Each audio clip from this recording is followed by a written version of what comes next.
ketika mandi wajib, sunat untuk mengambil wuduk. Adakah wuduk itu sebahagian daripada mandi wajib? Jika saya tidak membasuh kulit berdekatan kelopak mata, tapi saya membasuhnya ketika wuduk, adakah mandi wajib saya masih lagi sah? Baik, Allahumma salli ala sayyidina Muhammad.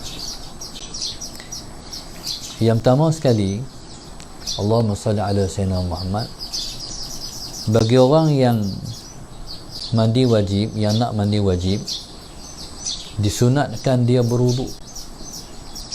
Disunatkan berwuduk tu ialah ketika mana? Sebelum mandi. Sebelum mandi itu disunatkan dia mengambil wuduk dulu, barulah dia mandi wajib. Jadi kalau berwuduk, kita niat saja aku mengangkat hadas yang kecil kerana Allah Ta'ala. Bila mana kita mandi wajib, saja aku mengangkat hadas yang besar kerana Allah Ta'ala. Okey, dalam soalan yang ditimbulkan tadi, adakah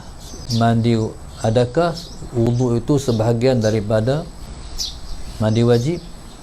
Allahumma salli ala sayyidina Muhammad. Jadi nama pun sunat. Sunat ketika mana kita nak mandi wajib, kita berwuduk. Allahumma salli ala sayyidina Muhammad. Jadi maknanya Allahumma salli ala sayyidina Muhammad bukanlah merupakan suatu yang mensahkan mandi wajib itu dengan berwuduk. Allahumma salli ala sayyidina Muhammad. Baik. Kedudukannya sunat untuk menambah pahala orang yang mandi wajib. Allahumma salli ala sayyidina Muhammad, dan tak menjadi asbab kepada tidak sah mandi wajib dengan tidak berwuduk. Okey, soalannya, jadi bila mana kita berwuduk, Allahumma salli ala sayyidina Muhammad. Baik, jadi yang sebelum tu, bila mana kita mandi wajib ni wajib kita menyampaikan ayat kepada ataupun keseluruhan anggota kita. Allahumma salli ala sayyidina Muhammad. Maknanya yang mengenal, maknanya kalau bukan maksudnya ialah yang wajib kita sampai ke ayat itu ialah kepada anggota yang zahir, bukan anggota yang dalam. Allahumma salli ala sayyidina Muhammad, anggota yang zahir. Taib. Anggota yang zahir ni termasuk dubur kita. Termasuk dubur. Dubur ni kan dia kemuk macam tu kan. Dia mengemuk macam tu. Jadi untuk kita nak bagi jadi maknanya bila mana kita mandi, jadi hak kemuk tu dia terlindung. Jadi dia kena tekan sikit supaya yang timbul yang tersembunyi itu makna zahir juga. Allahumma salli ala sayyidina Muhammad. Orang perempuan, Allahumma salli ala sayyidina Muhammad. Jadi Allahumma salli ala sayyidina Muhammad, zahirnya ialah termasuk kemaluan dia. Jadi macam mana maksudnya? Bila dia duduk tinggung, jadi yang nyata daripada kemaluan dia itu wajib basuh.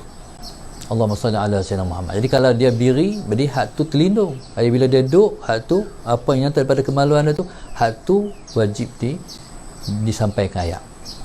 Allahumma salli ala sayyidina Muhammad. Orang lelaki perut berlipat, jadi dia kena Allahumma salli ala sayyidina Muhammad, dia gemuk, perut dia berlipat, jadi dia kena sampai ke ayat di lipatan-lipatan perut dia. Allahumma salli ala sayyidina Muhammad. Jadi kalau kita berkumuk ni Allahumma salli ala sayyidina Muhammad. Jadi apa yang nyata daripada mulut kita bila masuk dalam mulut tu maknanya. Jadi itulah yang nyata daripada mulut kita. Allahumma salli ala sayyidina Muhammad. Rambut ni Allahumma salli ala sayyidina Muhammad. Bagi orang yang rambut panjang, contoh kita kata macam dengan rambut dandanan tu, jadi kalau dia jurus macam tu, jadi terlindung. Jadi dia kena uraikan uraikan rambut dia supaya sampai ayak. Jadi begitulah Allahumma salli ala sayyidina Muhammad rambut. Kemudian bagi orang yang pakai dye, rambut pakai dye, jadi Allahumma salli ala sayyidina Muhammad, dye ni saya tak tahu macam mana dia punya struktur rambut dia, no? Jadi kalau kita kata Allahumma salli ala sayyidina Muhammad, inai sampai dye ni saya tak tahu. Jadi kalau dye ni macam cat, tak sampai ayat Allahumma salli ala sayyidina Muhammad. Jadi berawas, berihtiyati, berjaga-jaga. Buat rambut hak penubuh orang hari ni kan, Allahumma salli ala sayyidina Muhammad, dia warnakan rambut tu tak boleh, hukumnya haram tu. Tuhan bagi rambut warna hitam, tak boleh tukar warna lain. Tukar warna lain tu hukumnya haram. Allahumma salli ala sayyidina Muhammad. Dia tukar warna dia, nak bagi macam orang nak bagi jadi macam orang putih, konon-konon comel, rambut perang, berdosa hukum dia. Tuhan bagi rambut hitam, hitamlah sampai mati. Allahumma salli ala sayyidina Muhammad.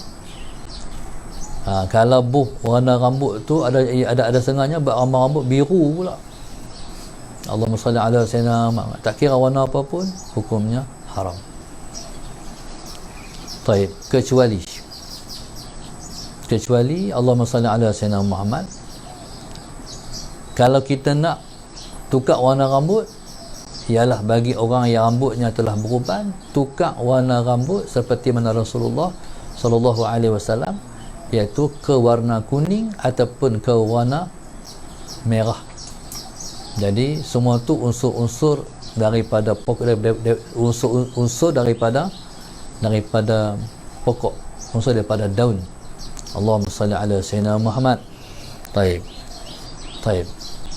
Macam mana hukum orang yang Allahumma salli ala sayyidina Muhammad, rambut dia putih, dia tukar ke warna hitam, sama juga hukumnya haram. Waktu warna lain tak apa, kuning ataupun warna dia Allahumma salli ala sayyidina Muhammad perang ataupun merah. Tapi kalau tukar warna putih ke hitam, tak boleh juga, hukumnya haram. Kecuali dalam medan perang. Medan perang ni takabur pun boleh. Dalam situasi lain kita kena merendah diri. Dalam medan perang kena takabur, kena buat kemah, kena tunjuk hebat. Taib. Jadi macam orang tanya pula, macam mana kalau rambut tu putih, dia bukan Allahumma salli ala sayyidina Muhammad, dia bukan dia pi lumuk bagi jadi Allahumma salli ala sayyidina Muhammad, bukan menghitamkan rambut dengan pi buh apa-apa bagi jadi hitam, tak. Dia makan ubat hak ni jadi hitam. Macam mana hukum? Kata guru saya, hukumnya haram juga. Allahumma salli ala sayyidina Muhammad. Jadi tak boleh. Manakah medan perang, tu diharuskan. Jadi untuk semua kita ni bagi peringatan, jangan tukar warna rambut. Hukumnya, hukum syarak tak boleh. Lebih-lebih lagi kalaulah macam lepa buh tu tak sampai ayak. Jadi macam mana nak wajib seumur hidup duduk dalam hadas. Allahumma salli ala sayyidina Muhammad. Okey. Berkenaan dengan kelopak mata. Jadi kelopak mata ni bila kita ambil semayang, jadi kita musalla ala semayang di mana-mana zahir ni boleh sampai ayak. Dalam mata tak perlu. Dalam mata tak perlu. Jadi mana-mana yang zahir bila kita mandi, mana kita sapu, mana kelopak mata ni lah kono. Jadi mana bila kita sapu ni, jadi Allahumma salli ala sayyidina Muhammad itu yang zahir daripada makna mandi wajib. Allahumma salli ala sayyidina Muhammad. Seterusnya, bismillahirrahmanirrahim. Sebelum tu orang perempuan yang dalam keadaan hadas besar, Allahumma salli ala sayyidina Muhammad, contoh dalam keadaan haid, perempuan ni Allahumma salli ala sayyidina Muhammad, mana-mana yang luruh daripada rambut dia kena himpun ala sayyidina Muhammad. Dia kena himpun, mana luruh daripada rambut dia kena himpun, dan dia kena Allahumma salli ala sayyidina Muhammad Baik, Allahumma salli ala sayyidina Muhammad. Kenakan ayak juga di atas rambut, bukan hukumnya wajib, tetapi untuk kehormatan rambut tu, supaya bangkit di akhirat esok, dia bangkit dalam keadaan suci. Allahumma salli ala sayyidina Muhammad.